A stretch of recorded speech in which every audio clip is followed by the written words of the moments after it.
ପିଲାମାନେ ଆଜି ମୁଁ ତୁମମାନଙ୍କ ପାଇଁ ଏହି ବର୍ଷ ବାର୍ଷିକ ପରୀକ୍ଷା 2024-25ର ପ୍ରଥମ ଶ୍ରେଣୀ ସାଧାରଣ ଜ୍ଞାନ ପ୍ରଶ୍ନପତ୍ର ନେଇ ଆସିଛି। ଆଜି ଏହାକୁ ଆଲୋଚନା କରିବା। 1 ପ୍ରଶ୍ନ, ହିନ୍ଦୁମାନେ କେଉଁ ପଶୁକୁ ଗୋମାତା ରୂପେ ପୂଜା କରନ୍ତି? ଅପସନ୍ ଦେଇଛି ଛେଳି, ଗାଈ, ବାଘ ଏବଂ ଭାଲୁ। ଉତ୍ତର କ'ଣ ହେବ? ଉତ୍ତର ହେବ ଗାଈ। ହିନ୍ଦୁମାନେ ଗାଈକୁ ଗୋମାତା ରୂପେ ପୂଜା କରନ୍ତି।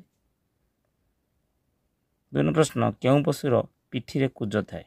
ହାତୀ, ବିଲୁଆ, ଓଟ, ହରିଣ। ଠିକ୍ ଉତ୍ତରଟି କ'ଣ ହେବ? ଓଟ। ଓଟ ପିଠିରେ କୁଜ ଥାଏ। 3 ପ୍ରଶ୍ନ, ଆମର ଜାତୀୟ ପଶୁ କିଏ? ଘୋଡ଼ା, ସିଂହ, କୁକୁର, ବାଘ। ଠିକ୍ ଉତ୍ତରଟି ହେଉଛି ବାଘ। ଆମ ଜାତୀୟ ପଶୁ ହେଉଛି ବାଘ। 4 ପ୍ରଶ୍ନ, କେଉଁ ପଶୁ ଘର ଜଗିଥାଏ? ବିଲୁଆ, କୁକୁର, ମାଙ୍କଡ଼, ଠେକୁଆ। ଠିକ୍ ଉତ୍ତରଟି ହେଉଛି କୁକୁର। କୁକୁର ଆମର ଘର ଜଗିଥାଏ। 5 ପ୍ରଶ୍ନ, ଏବେ ଦେଖାଯାଉଥିବା ସବୁଠାରୁ ବଡ଼ ସ୍ଥଳଚର ପ୍ରାଣୀ କିଏ? ହରିଣ, ବିଲୁଆ, ହାତୀ, ଗଧିଆ। ଠିକ୍ ଉତ୍ତରଟି ହେଉଛି ହାତୀ। ହାତୀ ହେଉଛି ସବୁଠାରୁ ବଡ଼ ସ୍ଥଳଚର ପ୍ରାଣୀ। 6 ପ୍ରଶ୍ନ, କେଉଁ ପକ୍ଷୀ ଅତି ଛୋଟ ଜିନିଷକୁ ଦେଖିପାରେ? ବଗ, କୋଇଲି, ପାରା, ଶୁଆ। ଠିକ୍ ଉତ୍ତରଟି ହେଉଛି ପାରା। ପାରା ଅତି ଛୋଟ ଜିନିଷକୁ ଦେଖିପାରେ। 7 ପ୍ରଶ୍ନ, କେଉଁ ପକ୍ଷୀ କଳା ମେଘକୁ ଦେଖି ନାଚିଥାଏ? ମୟୂର, ବାଦୁଡ଼ି, କୁଆ, ଓଟ ପକ୍ଷୀ। ଠିକ୍ ଉତ୍ତରଟି ହେଉଛି ମୟୂର। ମୟୂର କଳା ମେଘକୁ ଦେଖି ନାଚିଥାଏ। 8 ପ୍ରଶ୍ନ, କିଏ କୃଷି କାର୍ଯ୍ୟ କରି ଜୀବିକା ନିର୍ବାହ କରିଥାଏ? ମୋଚି, କୁମ୍ଭାର, କୃଷକ, ଧୋବା। ଠିକ୍ ଉତ୍ତରଟି ହେଉଛି କୃଷକ। କୃଷକ କୃଷି କାର୍ଯ୍ୟ କରି ଜୀବିକା ନିର୍ବାହ କରିଥାଏ। 9 ପ୍ରଶ୍ନ, ଯେଉଁ କାରିଗର ଇଟା, ପଥର, ସିମେଣ୍ଟରେ ଘର ତିଆରି କରନ୍ତି ତାକୁ କ'ଣ କୁହାଯାଏ? ଅପସନ୍ ଦେଇଛି କୁମ୍ଭାର, କମାର, ବଢ଼େଇ, ରାଜମିସ୍ତ୍ରୀ। ଠିକ୍ ଉତ୍ତରଟି ହେଉଛି ରାଜମିସ୍ତ୍ରୀ। 10 ପ୍ରଶ୍ନ, ଯିଏ ସୁନା ରୂପର ଅଳଙ୍କାର ତିଆରି କରନ୍ତି ତାକୁ କ'ଣ କହନ୍ତି? ରାଜମିସ୍ତ୍ରୀ, ବଣିଆ, ବଢ଼େଇ, ତେଲି। ଠିକ୍ ଉତ୍ତରଟି ହେଉଛି ବଣିଆ। ବଣିଆ ସୁନା ରୂପାର ଅଳଙ୍କାର ତିଆରି କରନ୍ତି। 11 ପ୍ରଶ୍ନ, ଯିଏ ଲୁଗା ବୁଣି ଜୀବିକା ନିର୍ବାହ କରନ୍ତି ତାଙ୍କୁ କ'ଣ କୁହାଯାଏ? ବ୍ରାହ୍ମଣ, କୁମ୍ଭାର, କମାର, ତନ୍ତୀ। ଠିକ୍ ଉତ୍ତରଟି ହେଉଛି ଅପସନ୍ ଡି, ତନ୍ତୀ। 12 ପ୍ରଶ୍ନ, ଯିଏ ଲୁଗା ସଫା କରି ଜୀବିକା ନିର୍ବାହ କରନ୍ତି ତାଙ୍କୁ କ'ଣ କୁହାଯାଏ? ବଣିଆ, ଧୋବା, କଂସାରୀ, ମାଳି। ଠିକ୍ ଉତ୍ତରଟି ହେଉଛି ଧୋବା। 13 ପ୍ରଶ୍ନ, ଶୁଆ ପକ୍ଷୀର ରଙ୍ଗ କିପରି ଅଟେ? ସବୁଜ, ନୀଳ, ଲାଲ, ହଳଦିଆ। ଠିକ୍ ଉତ୍ତରଟି ହେଉଛି ସବୁଜ। 14 ପ୍ରଶ୍ନ, ସୂର୍ଯ୍ୟ ଉଦୟ ସମୟରେ ପୂର୍ବ ଦିଗ କେଉଁ ରଙ୍ଗ ଭଳି ଦେଖାଯାଏ? ନୀଳ, ଗେରୁଆ ବା ଗୈରିକ ରଙ୍ଗ, ଧଳା, କଳା ରଙ୍ଗ। ଠିକ୍ ଉତ୍ତରଟି ହେଉଛି ଗେରୁଆ ବା ଗୈରିକ ରଙ୍ଗ। 15 ପ୍ରଶ୍ନ, ହଳଦୀ ବସନ୍ତ ପକ୍ଷୀର ରଙ୍ଗ କିପରି ଅଟେ? ବାଇଗଣୀ, ଧଳା, ହଳଦିଆ, ସବୁଜ। ଠିକ୍ ଉତ୍ତରଟି ହେଉଛି ଅପସନ୍ ସି, ହଳଦିଆ। 16 ପ୍ରଶ୍ନ, ସିନ୍ଦୁର ରଙ୍ଗ କିପରି ଅଟେ? ଲାଲ, ସବୁଜ, କଳା, ଧଳା। ଠିକ୍ ଉତ୍ତରଟି ହେଉଛି ଲାଲ। ସିନ୍ଦୁର ରଙ୍ଗ ଲାଲ ଅଟେ। 17 ପ୍ରଶ୍ନ, ପାଚିଲା ଆମ୍ବର ସ୍ୱାଦ କିପରି ଅଟେ? ଖଟା, ପିତା, କଷା, ମିଠା। ଠିକ୍ ଉତ୍ତରଟି ହେଉଛି ଅପସନ୍ ଡି, ମିଠା। 18 ପ୍ରଶ୍ନ, କଞ୍ଚା ବରକୋଳିର ସ୍ୱାଦ କିପରି? ମିଠା, କଷା, ପିତା, ଖଟା। ଠିକ୍ ଉତ୍ତରଟି ହେଉଛି କଷା। କଞ୍ଚା ବରକୋଳିର ସ୍ୱାଦ କଷା ଅଟେ। 19 ପ୍ରଶ୍ନ, ଦହିର ସ୍ୱାଦ କିପରି? ଖଟା, ପିତା, ମିଠା, କଷା। ଠିକ୍ ଉତ୍ତରଟି ହେଉଛି ଅପସନ୍ ଏ, ଖଟା। 20 ପ୍ରଶ୍ନ, କେଉଁ ପଶୁ ବୃକ୍ଷର ଏ ଡାଳରୁ ସେ ଡାଳକୁ ଖୁବ୍ ସହଜରେ ଡେଇଁପାରେ? କଙ୍ଗାରୁ, ମାଙ୍କଡ଼, କୁକୁର, ବିଲୁଆ। ଠିକ୍ ଉତ୍ତରଟି ହେଉଛି ଅପସନ୍ ବି, ମାଙ୍କଡ଼। 21 ପ୍ରଶ୍ନ, ସବୁଠାରୁ ଚତୁର ପଶୁଟିର ନାମ କ'ଣ?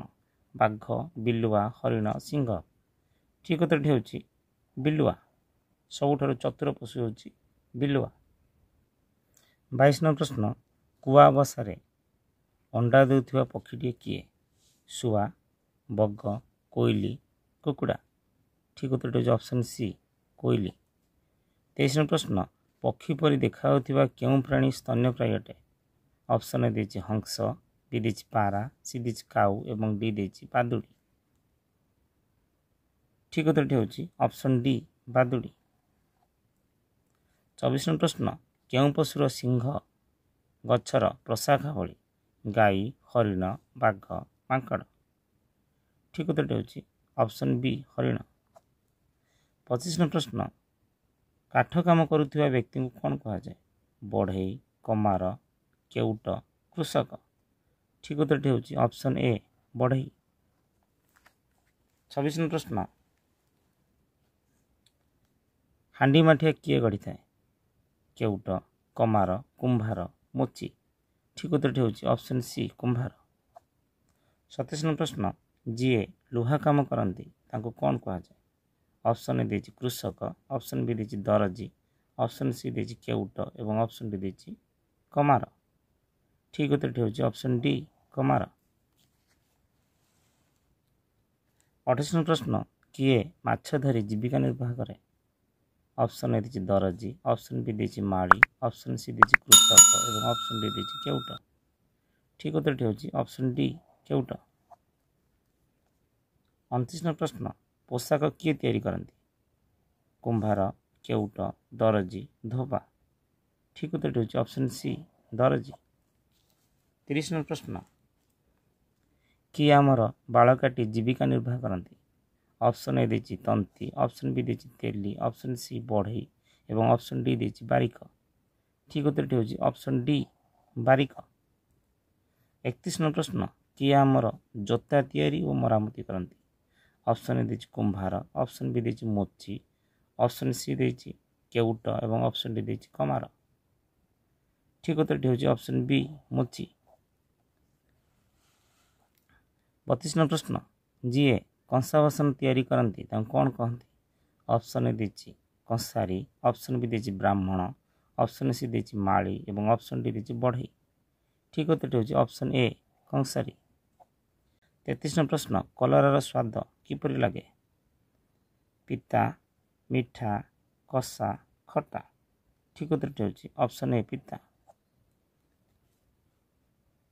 34 ନମ୍ବର ପ୍ରଶ୍ନ, ପାଚିଲା କଦଳୀର ରଙ୍ଗ କିପରି ଅଟେ? ନୀଳ, ଲାଲ, ସବୁଜ, ହଳଦିଆ। ଠିକ୍ ଉତ୍ତରଟି ହେଉଛି ହଳଦିଆ।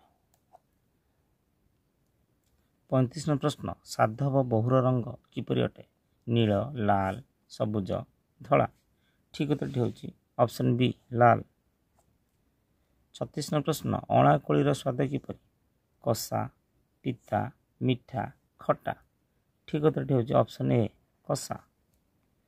37 ନମ୍ବର ପ୍ରଶ୍ନ, କାଉର ରଙ୍ଗ କିପରି ଅଟେ? ଧଳା, ସବୁଜ, କଳା, ଲାଲ। ଠିକ୍ ଉତ୍ତରଟି ହେଉଛି ଅପସନ୍ ସି କଳା। କାଉର ରଙ୍ଗ କଳା ଅଟେ। 38 ନମ୍ବର ପ୍ରଶ୍ନ, ଏହି ଚିତ୍ର ଉକ୍ତ ଗୃହପାଳିତ ପକ୍ଷୀର ନାମ କ'ଣ ଅଟେ? ପାରା, କୁକୁଡ଼ା, ଶୁଆ, ହଂସ। ଠିକ୍ ଉତ୍ତରଟି ହେଉଛି ଅପସନ୍ ବି କୁକୁଡ଼ା। 39 ନମ୍ବର ପ୍ରଶ୍ନ, ଉକ୍ତ ଫଟୋଚିତ୍ର କେଉଁ ମହାପୁରୁଷଙ୍କର ଅଟେ? Option A Rabindranath, option B Mahatma Gandhi, option C Subhash Chandra Bose, option D Acharya Harihar. ଠିକ୍ ଉତ୍ତରଟି ହେଉଛି option B Mahatma Gandhi. 40 number ପ୍ରଶ୍ନ, ଧାନ ବୁଣିବା କାମ କାହାର ଅଟେ? ଅପସନ୍ ଏ କୁମ୍ଭାର, ଅପସନ୍ ବି ବଢ଼େଇ, ଅପସନ୍ ସି କେଉଟ ଏବଂ ଅପସନ୍ ଡି ଚାଷୀ। ଠିକ୍ ଉତ୍ତରଟି ହେଉଛି ଅପସନ୍ ଡି ଚାଷୀ। 41 ନମ୍ବର ପ୍ରଶ୍ନ, ତୁମର ଦେହ ଅସୁସ୍ଥ ହେଲେ ତୁମେ କେଉଁଠାକୁ ଯିବ? ଅପସନ୍ ଏ ଡାକଘର, ଅପସନ୍ ବି ଡାକ୍ତରଖାନା, ଅପସନ୍ ସି ତହସିଲ ଅଫିସ୍ ଏବଂ ଅପସନ୍ ଡି ବ୍ୟାଙ୍କ। ଠିକ୍ ଉତ୍ତରଟି ହେଉଛି ଅପସନ୍ ବି ଡାକ୍ତରଖାନା। 42 ନମ୍ବର ପ୍ରଶ୍ନ, ପରବର୍ତ୍ତୀ ସଂଖ୍ୟାଟି କ'ଣ ହେବ? 1, 3, 5 ଡ୍ୟାସ୍ ଦେଇଛି। ଅପସନ୍ ଦେଇଛି 6, ଅପସନ୍ ବି ଦେଇଛି 7, ଅପସନ୍ ସି ଦେଇଛି 8 ଏବଂ ଅପସନ୍ ଡି ଦେଇଛି 9। ଠିକ୍ ଉତ୍ତରଟି ହେବ ଅପସନ୍ ବି 7। ଦେଖ ପିଲାମାନେ, ଏଠି 1 ଅଛି, ଏଠି 3 ଅଛି, କେତେ ବଢ଼ିଗଲା? 2 ବଢ଼ିଗଲା। ଏଠି 5 ଅଛି, କେତେ ବଢ଼ିଲା? 2 ବଢ଼ିଲା। ସେଇଭଳି 5 2 ମିଶାଇ ଦେବା, କେତେ ହେଲା? 7। 7 ହେଲା ଠିକ୍ ଉତ୍ତର। 43 ନମ୍ବର ପ୍ରଶ୍ନ, ଆମ ଦେଶର ନାମ କ'ଣ ଅଟେ? ଓଡ଼ିଶା, ଭାରତ, କଟକ, ଭୁବନେଶ୍ୱର। ଠିକ୍ ଉତ୍ତରଟି ହେଉଛି ଅପସନ୍ ବି ଭାରତ। 44 ନମ୍ବର ପ୍ରଶ୍ନ, ଭୁବନେଶ୍ୱର କେଉଁ ରାଜ୍ୟର ରାଜଧାନୀ ଅଟେ? ओडिशा पुरी भारत कटक ठीक उत्तर होउछि ऑप्शन ए ओडिशा भुवनेश्वर ओडिशा राजधानी अटे 45 प्रश्न पुलिस चोर को धरी आनी केउठी रखिथाए डाक्तरखाना पोस्ट ऑफिस थाना घर ठीक उत्तर होउछि ऑप्शन सी थाना